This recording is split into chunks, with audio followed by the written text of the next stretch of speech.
Well, hola and buenos dias. I hope everybody enjoyed the show last night. I'm not talking about the Mexican one. That was interesting, but I'm talking about the one that came at 2:30 this morning. I'd forgotten what it's like to sleep under a skylight, which we now have in our camper, and it was fun. But, that's the feast. I don't know of any feast, hardly I can remember, we didn't get a rain. That's just part of it, and it reminds me of the early and the latter rain. So it's a blessing as well, and it's going to cool everything off. And Yahweh makes provisions. How many grew up in a completely harmonious family where everyone always got along? Never any strife or disagreements or major issues. A family where parents, children, grandchildren were all in the faith. I've been around a while, and I've yet to find that family, not in the world, and surprisingly, not in the faith. Not even in Scripture, not even in those families headed by the big names like Adam, Moses, Aaron, Jacob, David, Samuel, Gideon. They all had serious issues in their families. Problems big enough to receive dishonorable mention in the Scriptures. Which I really love about the Scriptures. It gives you the good, the bad, the ugly. And it makes it real. Nothing to hide. A lot of the writings, ancient writings, they always show just the good stuff. Just the glories of the Roman Empire. So never tell you anything bad. Not the Scriptures. It shows you how people are. And it shows you how people need to change. The Bible has nothing to hide. It gives us, it's totally up front, gives us the full money for our comprehensive understanding, and that's the point. The good moments, the good examples, and the bad ones, as well as the teaching moments.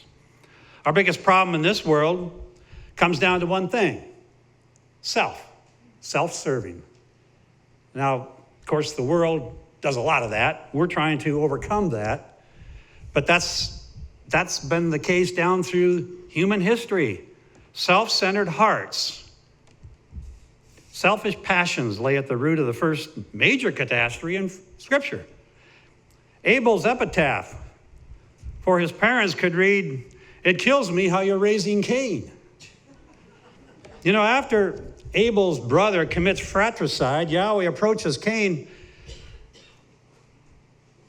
and concerning the whereabouts of his brother, and Cain dishonestly responds, "I don't know. Am I my brother's keeper?" And if he weren't so self-absorbed, he wouldn't have such an attitude and certainly wouldn't have committed what he did.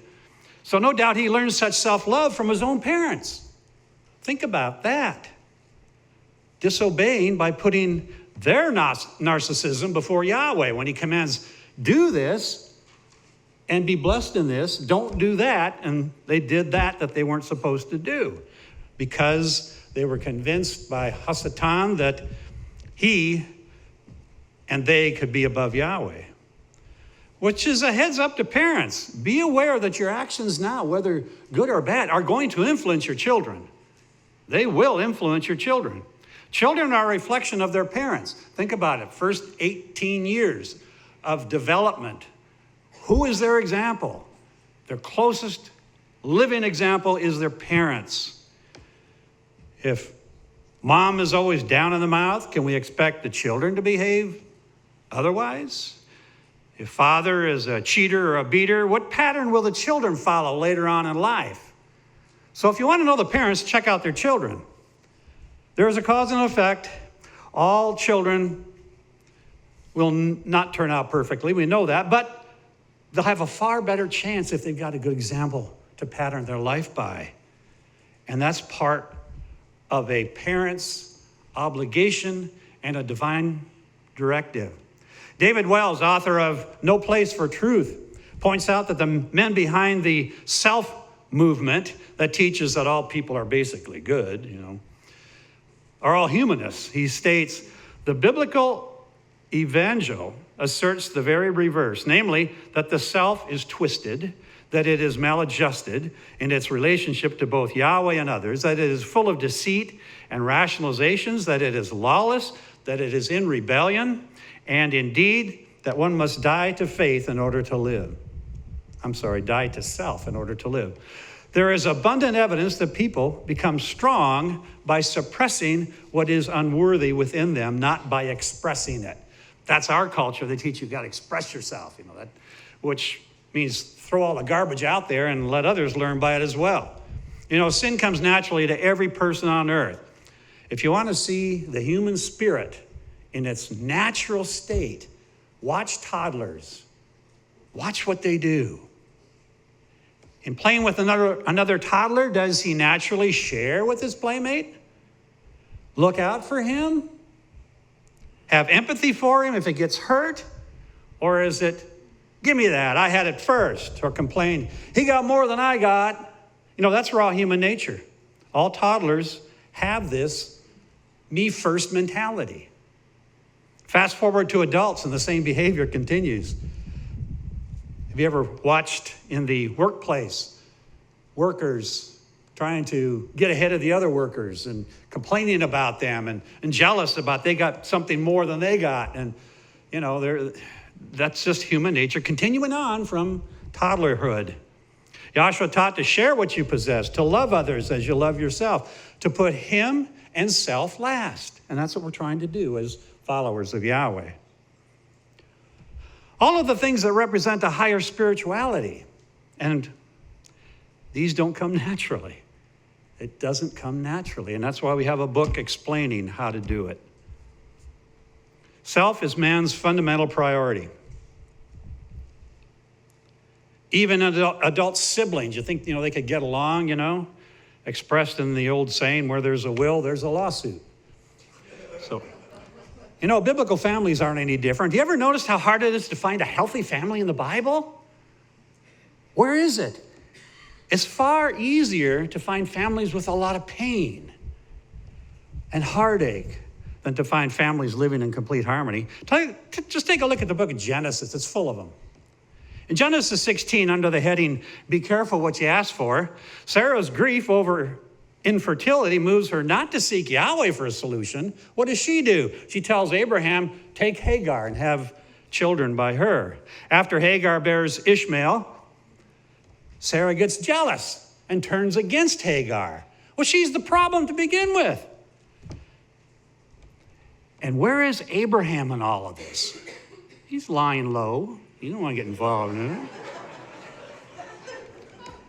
So Ishmael with his 12 sons, like the 12 tribes of Israel, by the way. Did you know the Arabs have 12 tribes as well? Yeah, they do.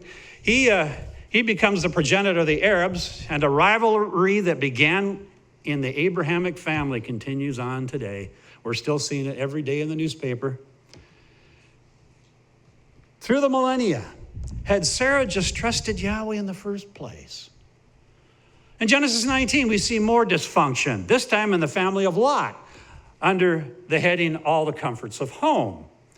Lot is reluctant to leave that wicked, grotesque, perverse Sodom and has to be virtually dragged out by an angel. Then, weeks later, his daughters seduce him into drunken incest, and that's the influence of living in Sodom, I have to think. Where did they learn that?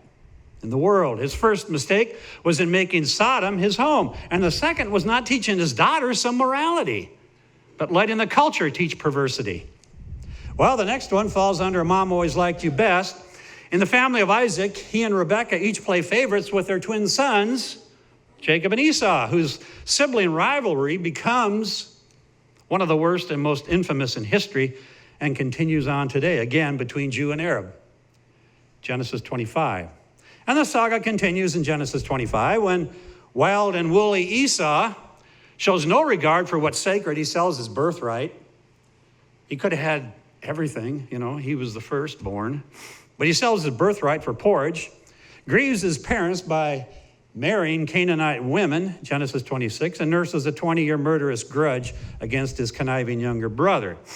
Jacob gets some of just deserts as well when Uncle Laban, in turn, deceives him by smuggling Leah in as Jacob's bride instead of Rachel. This caused Jacob to marry both sisters and sets up another nasty sibling rivalry where the sisters' competition for children, including giving up servants to Jacob as concubines, produces the 12 patriarchs of Israel. Well, problems continue. We're not done yet. Continue in the family of Israel. Jacob's daughter, Dinah, she's raped by the pagan Shechem, who then wants to marry her. Well, brothers Simeon and Levi respond by massacring all the men of Shechem while they're recovering from circumcision surgery. We're not done in this hall of infamy. Jacob's eldest son, Reuben, can't resist his incestuous desires with one of his father's concubines, the mother of some of his own brothers. Still more problems are up when 10 of Jacob's sons contemplate fratricide by selling their brother into Egyptian slavery. And they lie about it for 22 years until they finally have to go to him for some grain because there's a famine. And then Joseph gets to explain the whole situation to their dad, who didn't have any idea. He thought he was dead. Judah's firstborn son was so wicked, Yahweh put him to death. The same with his brother Onan, who refused his family duty to marry widow, Tamar. And that led to more evil with Tamar. How did Judah have two bad sons? Think about it. How did that happen? Maybe it was the example set by Judah himself, who as a widower became a real rounder. That's just the beginning.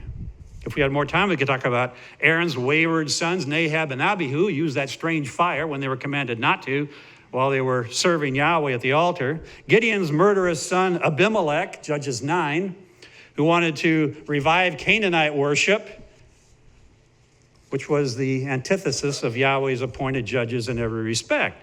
We could talk of Samson's unnazirite immorality, Eli's worthless sons, Samuel's worthless sons, David's sordid family. Oh man, you want to see a problem family? There you go. I mean, it just went on and on. David was never the same again after his sin. And then wise Solomon, who unwisely married 1,000 women, turned from Yahweh and all the proverbial instructions that he gave in Proverbs went unheeded by most of his heirs. Why is the Bible so loud on dysfunctional families and so quiet on harmonious families? The big reason is there aren't that many healthy families in the Bible. Not even among, you would think, these guys, these specially called out of Yahweh, these paragons of truth, and but they had their problems. I guess it says something about our problems. Sometimes we have to realize that families just don't always work right. So humanity then suffers because humanity, of course, we know is not harmonious, but alienated from Yahweh by choice and each other, and people like their sin. So we have abundant recipes for heartache and countless what should have been throughout human history down to our day. So if your family is not the picture of bliss, take heart. Yahweh specializes in cleaning up messes, if we'll just let him. We have to understand how malfunctioning families happen, however, and that's the step toward a good family. How does it happen? The health of society hinges on the success of families, because families are the foundation of a society. And what we see now is people trying to destroy that family in all sorts of different ways so that they can have a messed up society that cannot live according to Yahweh's standards. Of course, Yahweh knew all this. He gave us the Fifth Commandment, which is a key to getting started off on the right foot. If everyone took to heart that commandment, many family problems would just evaporate. The Fifth Commandment. The first 4 are vertical, and they're directed, of course, toward Yahweh. And then the next 6 are to our fellow man and our human relationships here. The Fifth Commandment is the only one with a specific promise, the promise of a long life for children who honor their father and their mother. Honor your father and mother. Why did he say that? There's a reason. Exodus 20:12. so that you may live long in the land Yahweh your Elohim is giving you. Now, Yahweh doesn't say honor your parents if they're good parents, if they're always right and they always do things right. He says honor them, period. There's no situation given by which you don't have to honor your parents. Yahweh simply says to honor them. He knows that parents are not perfect, but neither are children. This commandment also doesn't come with a shelf life. It doesn't expire based on your age. Maybe you're grown. You still honor your parents. Honor your parents when they're frail and feeble. Honor them if they live in assisted living. You still honor them. It really hurts to go to nursing homes and see parents sitting there just wasting away and their children never come to visit them. Once a year, maybe? Not even that. They just ignore them because they got their own life. It's sad. It really is. They don't understand the Fifth Commandment. Even if they pass away, we still must honor them. If we speak poorly of them, we're not honoring them. And Yahweh will not hold his promise of your long life if you do. You know, Joshua was one of the best fathers in the Word. I always liked this stalwart of really a good example to follow. Joshua 24:15, he says, choose for yourselves this day, tells Israel, whom you will serve. This is near the end of his life. He's giving them instructions on how to live. Moses is gone. He took over. Now they're in the promised land. Now he says, choose for yourself which way you want to go.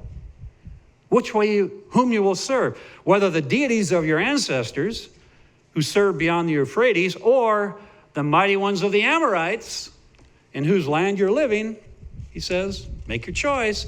But for me and my household, we will serve Yahweh. He doesn't care what happens. They will serve Yahweh. He's the leader of the family. He is going to make sure that happens. And so long as children are living with a family that serves Yahweh, worship options should not exist. Growing up, my brother, my sister, and I would never think about not observing the Sabbath. We'd never even think about it. Or going with a family to the feast. And I owe this early on to the resolute determination of my father and my mother, eventually, who taught these things with the heart. With the heart, so they convinced us from the inside. We sing that song from the inside out. That's the way a righteous child will grow up, if he has it in his heart. Joshua said his family will serve Yahweh. When a strong father is resolute in directing that family in the right direction, that's what Yahweh is looking for. Yahweh will be a part of that family. 1 Timothy 5:8, if any provide not for his own, and especially for those of his household, he has denied the faith and is worse than an infidel. And that means more than just food and clothes. As for parenting, the mother is a nurturer. She gives love and comfort to the children and security to the child. She's the child's backup when things go haywire. I want to focus on the fathers mostly because I know them best. And second, for mothers, a lot of this is instinctive. It's biological. It's biologically linked, but not so with fathers. They lack a lot of this natural bond with the child that the mother has. According to the National Fatherhood Institute, 1 of 3 children live in a fatherless household now. In some big cities, that number is 80%. So father, in that definition, is just the act of conception, because he's nowhere around for the rest of their lives. No wonder there's so much problems in this world of children acting the ways they do. But the mother-baby connection begins long before the water breaks. She's already making diet and lifestyle changes, preparing for the birth of that child and the growth of that child during the conception period. And then there are 9 months of growing and showing. Dad's connection largely begins in the delivery room. So when the baby is born, dad is on day 1, mother is on day 475. So the father has a different part to play in the child's world. Mothers also have a lot, to do a lot of this, but He is the one primarily tasked with protecting the family, training the child in the challenges of life, challenging the child in his growth.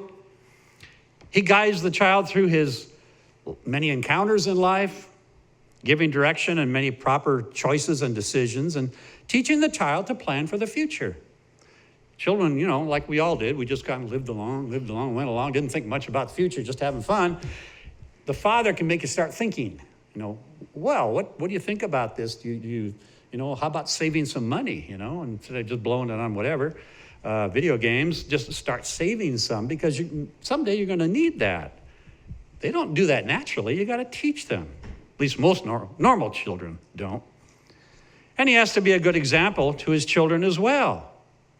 Girls will blueprint their future spouse by the pattern set by their fathers. Many dads don't fathom the impact they have on their children. They don't always appreciate what they have in rearing their children the right way, or any way, I guess.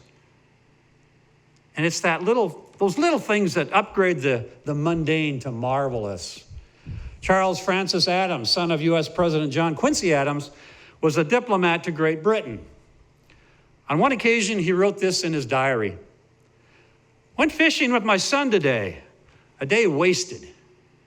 His son Brooks wrote this entry for the same day. "Went fishing with my father. The most wonderful day of my life." The father is also the priest of the family. He was back in the Old Testament. And in the same way, he's the priest of the family now. When he is spiritually and morally bankrupt, the family's going to suffer. If a believing father doesn't provide both financially and spiritually for the family, then Yahweh says he's worse than an unbeliever. Because even though non-believers they're going to not offer much spiritual direction, most at least will provide for the necessities that you need in life. Parents cannot be absentee and still expect good things with their children. They need to know what their children are always up to and always be positive with them and proactive with them.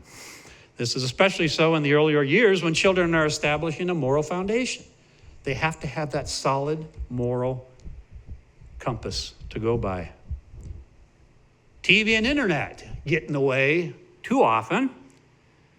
It's one that controls many children today, and they absorb it like ink blotter paper.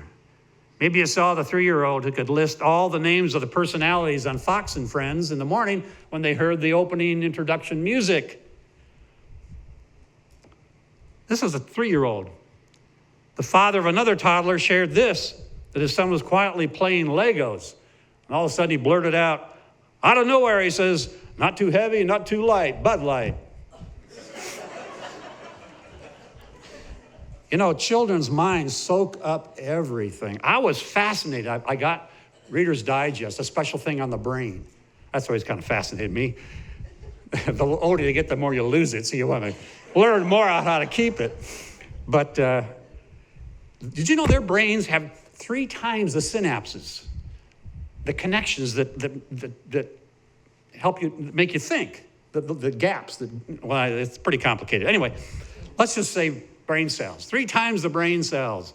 As they grow older, I guess from disuse, they gradually lose it. So we have a third of what a child would have in the early toddler years. So they pick up so many things. That's why children are so much better at learning languages. Their minds are young and just going 100 miles an hour and making the connections that are hard for us. We have to do it 100 times and finally it sinks in. But even if you got started late in truth, your children, say, are in adolescence, you can still instill in them the love of Yahweh. You can still do that by your example, by what you tell them, by what they show them. Is that sit down and talk? Is that the good way to act? Think about changing. Think about the dangers of what you're doing, stuff like that. Let them think a little bit. If they were adults when you came into the faith, there's still hope. They can live by the word, by your example. In every case, your own example will make the difference. They judge your faith by you. Exactly how you live, that's how they're going to gauge your faith. You're a hypocrite? Why do you think they turn away from the truth? We've seen many examples of a husband converting to truth, but persistent dedication of the wife to her faith. Like the wife who so wanted to convert her husband that she always put scriptures in his lunchbox and pasted Bible verses on the bottoms of his beer cans. She really wanted him to change. Psalm 103:17, but the loving kindness of Yahweh is from everlasting to everlasting on those who fear him, and his righteousness to children's children, to those who keep his covenant and remember to do his commandments. Children's children. They learn from you what they're going to pass on to their children. That's why we're so dedicated to, do what we can for the children in the assembly. Proverbs 22:6, train up a child the way he should go.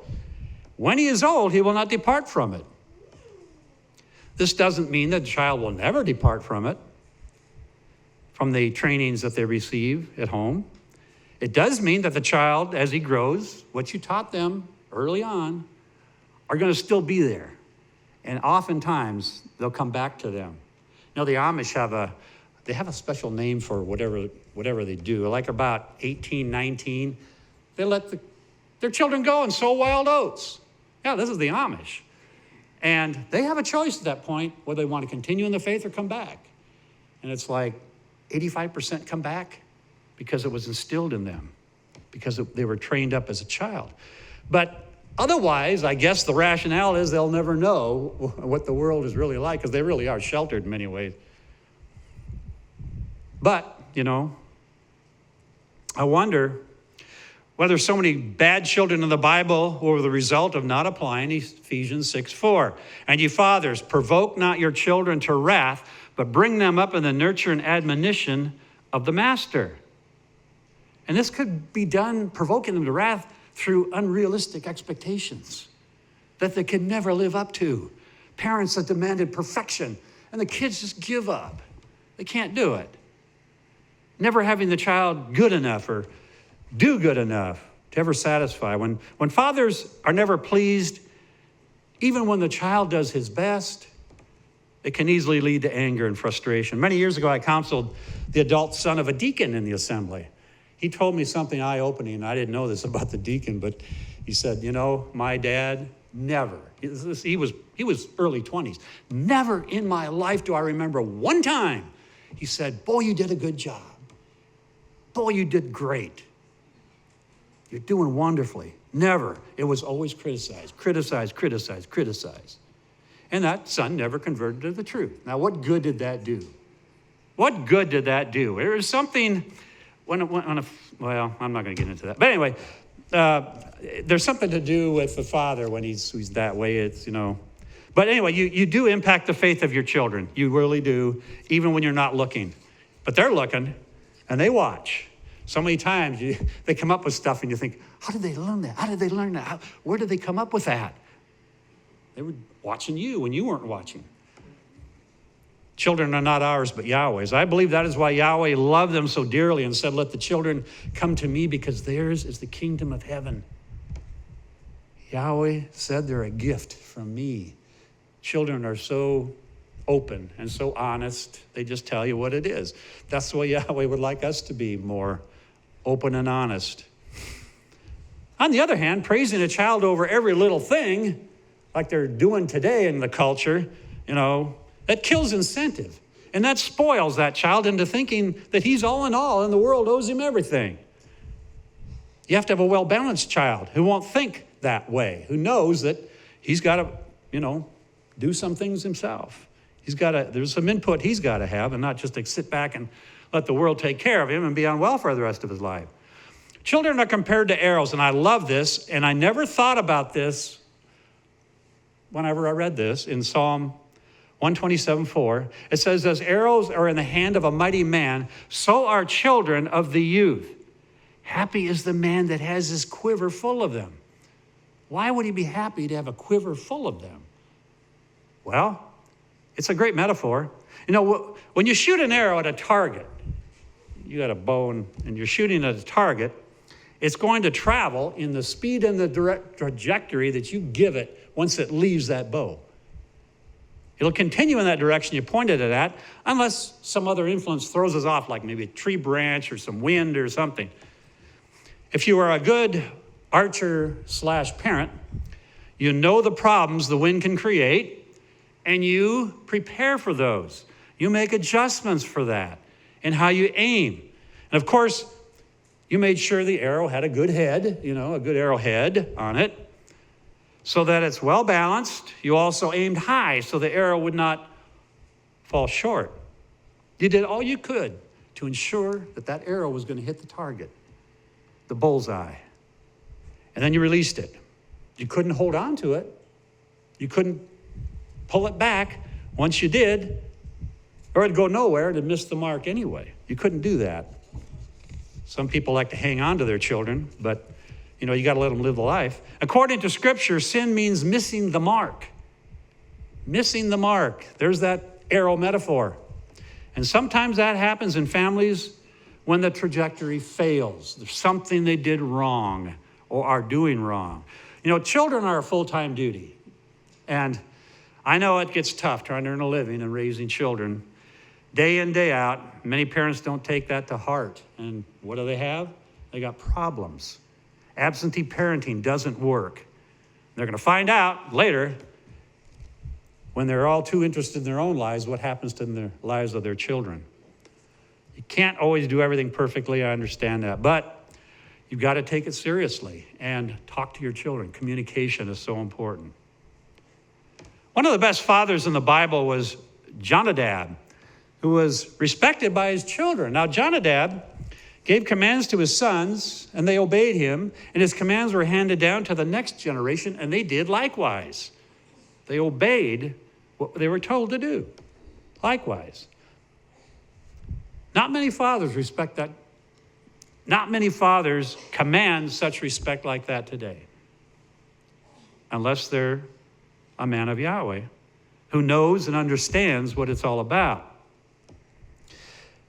Jonah Dad was the son of Rechab. His descendants were known as Rechabites. Jeremiah said he used the obedience of these people to reprove the people of Judah in Jeremiah 35:12-14. Yahweh blessed the Rechabites because of their obedience to their father and in the eternal covenant. He made a difference. Well, I'm not going to go on forever today. I want to just read you again, Proverbs 22:6, and leave you with that. And it's the one that I've always remembered how important it is to train up a child in the way he shall go. And when he is old, he won't depart from it. So I hope this might help in your family. Hope you don't have a family like so many in the Scriptures, but if you do, you live your life for Yahweh, and that will make the difference for those who come up after in their children, their children's children, and beyond. So may Yahweh bless you.